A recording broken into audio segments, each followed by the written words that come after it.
মাদ্রাসার ক্ষুদ্র শিক্ষার্থী। আমি আমাদের জন্য খুব কঠিন সবার জন্য হয়ে গেছে নির্বাচন, জাতীয় সংসদ নির্বাচন। সবাই আমরা ডাক্তার জাহিদ সাহেবের প্রেসক্লাব আসছিলেন। আপনাদের এই কথাটা আমি জানি। ইনশাআল্লাহ দলের পক্ষ থেকে আপনাদের জায়গার ব্যাপারে সার্বিক সহযোগিতা হয়ে আমরা কাজ করতে পারি। আজকের এই দিনে এটাই হলো আমাদের, আমরা যতটুকু কণ্ঠে বলি আর উঠানো এটা বেশি কাজ করবে।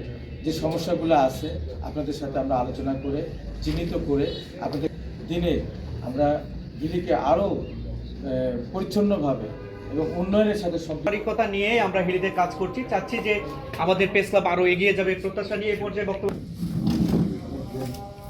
বিসমিল্লাহির রহমানির রহিম।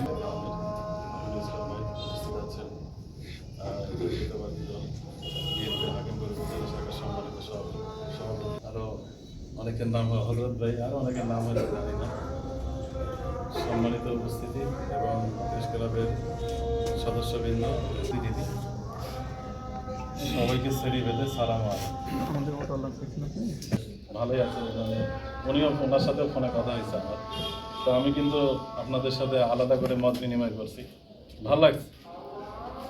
আমাদের সাংবাদিক আর পুলিশের কাজ সেম, মানে কাছাকাছি। আমাদের এখানে যে ডিএসপি যে কাজটা করে, আপনারা সাংবাদিক যারা আছেন এই কাজটা করেন, ঠিক আছে।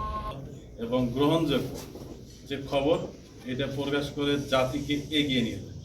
এবং আমরা এই হাকিমপুর উপজেলাকে এগিয়ে নিয়ে যাই, তাহলে প্রত্যেক উপজেলা থেকে এভাবে যদি আগায় যায়, তাহলে আমরা মানে আপনাদের জাতির এই জায়গাটা যেন পরিষ্কার থাকে। সবাই একটু বলে দিই, সেটা হলো এখানে জামাতের আমির আছে এবং সেটা হলো যে ত্রয়োদশ জাতীয় নির্বাচন। তো আমি মনে করি আমরা কারো পক্ষ না, ভালো সম্পর্ক আছে, আমাদেরকে কারো পক্ষের দিকে